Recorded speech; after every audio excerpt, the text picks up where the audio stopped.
শীত তো প্রতি বছরই আসে, কিন্তু চলতি মরশুমে কলকাতার শীত যেন একটু হলেও অন্যরকম।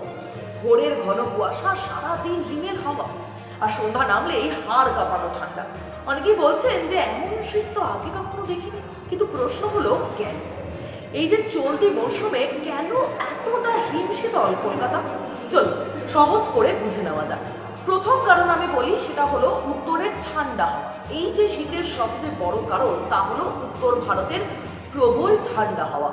হিমালয় সংলগ্ন এলাকায় একের পর এক পশ্চিমী ঝঞ্ঝা সক্রিয় হয়ে উঠেছে, আর ঠিক তার জেরেই উত্তর ভারতের বিস্তীর্ণ অংশে তীব্র ঠান্ডা পড়েছে। আর সেই ঠান্ডা বাতাসই সরাসরি নেমে আসছে বাংলায়। বিশেষ করে এই যে উত্তরবঙ্গ হয়ে যেই হিমেল হাওয়া, তা কিন্তু একেবারে দক্ষিণবঙ্গ পর্যন্ত পৌঁছে যাচ্ছে। এবং তার ফলে কি হচ্ছে, তার ফলাফল স্বরূপ একেবারে কলকাতার তাপমাত্রা কিন্তু যে স্বাভাবিক, সেই স্বাভাবিকের থেকে কিন্তু অনেকটাই নিচে নেমে যাচ্ছে। সব মিলিয়ে বলাই যায় যে চলতি মরশুমে কলকাতায় এই যে হাড় কাঁপানো শীত, তা কিন্তু কোনো একটি মাত্র কারণের জন্য নয়। উত্তরের হিমেল হাওয়া, লাল লিনার প্রভাব, পশ্চিমী ঝঞ্ঝা আর ঘন কুয়াশা সব একসঙ্গে কাজ করাতে এবারে শীত এতটা তীব্র।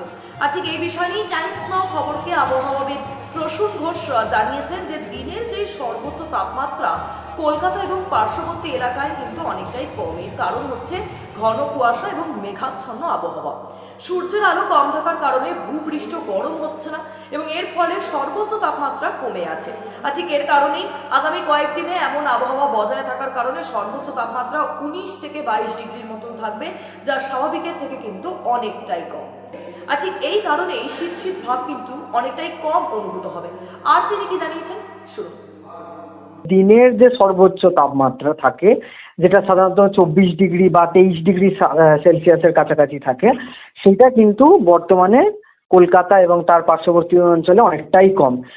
এবং সেটা কম হওয়ার কারণই হচ্ছে ঘন কুয়াশা বা মেঘাচ্ছন্ন থাকার ব্যাপারটা, মানে ভিজিবিলিটিও যার জন্য কম। অর্থাৎ সূর্যের আলো ঠিক মতো আর কি সারফেস লেভেলে যার কারণে ভূপৃষ্ঠ বা সংলগ্ন অঞ্চলটাও খুব বেশি উত্তপ্ত হতে পারছে না, যার জন্যই ম্যাক্সিমাম টেম্পারেচারটা বাড়ছে না। তাই এখন ম্যাক্সিমাম টেম্পারেচার আপনারা যদি দেখেন তাহলে দেখতে পাবেন 18 ডিগ্রি বা 19 ডিগ্রি সেলসিয়াসের আশপাশে রয়েছে ম্যাক্সিমাম, যেটা কখনোই স্বাভাবিক নয়, এবং এটা স্বাভাবিকের থেকে প্রায় 6 ডিগ্রি সেলসিয়াস কম রয়েছে। এবং সেই অনুযায়ী দেখা যাচ্ছে যে ম্যাক্সিমাম টেম্পারেচার তো খুব বেশি বাড়ছে না, যার কারণে সারাদিনই প্রায় কম তাপমাত্রা থাকার কারণে খুব শীত শীত অনুভব হচ্ছে। এবং তার সাথে সাথে মিনিমাম টেম্পারেচারও কিন্তু ওই 11 থেকে 12 ডিগ্রি সেলসিয়াসের আশপাশে থাকছে, এবং আগামী কয়েকদিনও কিন্তু 11 ডিগ্রি বা 12 ডিগ্রি সেলসিয়াসের আশপাশেই থাকবে কলকাতা ও সন্নিহিত অঞ্চল। এবং তার সাথে সাথে ওই ম্যাক্সিমাম যে টেম্পারেচারটা, সেটাও কিন্তু ওই 20 থেকে 21 ডিগ্রি বা ম্যাক্সিমাম 22 ডিগ্রির কাছাকাছি থাকবে, যেটা স্বাভাবিকের থেকে 3 ডিগ্রি বা 4 ডিগ্রি কম থাকবে বলে মনে করা হচ্ছে।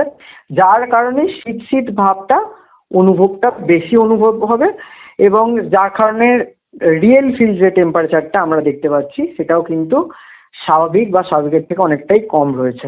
আর এর পরের কারণ হলো ঘন কুয়াশা, কম রোদ। এবার শীত লাগার আরেকটা বড় কারণ কিন্তু এটা।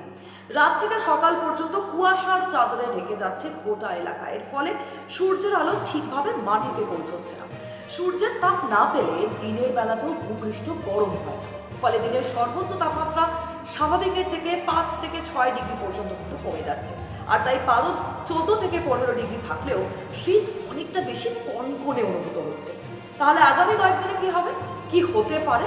তা হলো আবহাওয়া দফতরের পূর্বাভাস যা পাওয়া যাচ্ছে, তাতে আগামী 24 ঘন্টায় বড় কোনো কিছু পরিবর্তন কিন্তু এই মুহূর্তে শোনা যাচ্ছে না। তবে মঙ্গলবার থেকে বৃহস্পতিবারের মধ্যে তাপমাত্রা কিন্তু 2-3 ডিগ্রি আরও কমতে পারে। বিশেষ করে আপনাদেরকে বলবো যে পুরুলিয়া, বাঁকুড়া, পশ্চিমী যে জেলাগুলি, সেগুলিতে তাপমাত্রা কিন্তু 11 থেকে 12 ডিগ্রিতে নেমে যাওয়ার সম্ভাবনা রয়েছে। অর্থাৎ শীত এখনো পুরোপুরি কিন্তু যাচ্ছে না, বরং আবার নিজের স্বমহিমায় ফিরে আসছে। কিন্তু এবার কিন্তু সেই বাধা তেমনভাবে কাজ করছে না, ফলে উত্তর ভারতের ঠান্ডা হাওয়া একেবারে বাধাহীনভাবে দক্ষিণবঙ্গ পর্যন্ত ঢুকে পড়ছে।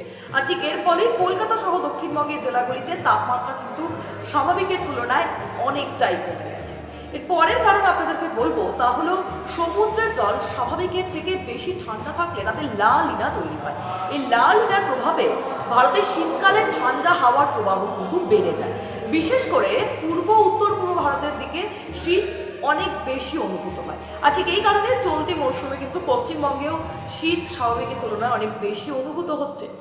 এর পরের সমস্যা আপনাদেরকে বলবো তা হলো এই ঝঞ্ঝাগুলি খুব দ্রুত হিমালয়ের উপর দিয়ে চলে যাচ্ছে, ফলে ঠান্ডা হাওয়া একেবারেই আটকে থাকছে না, বরং আরো জোরে দক্ষিণবঙ্গের দিকে নেমে আসছে। এই কারণেও কিন্তু শীতের দাপট অনেকটাই বেড়েছে দক্ষিণবঙ্গে।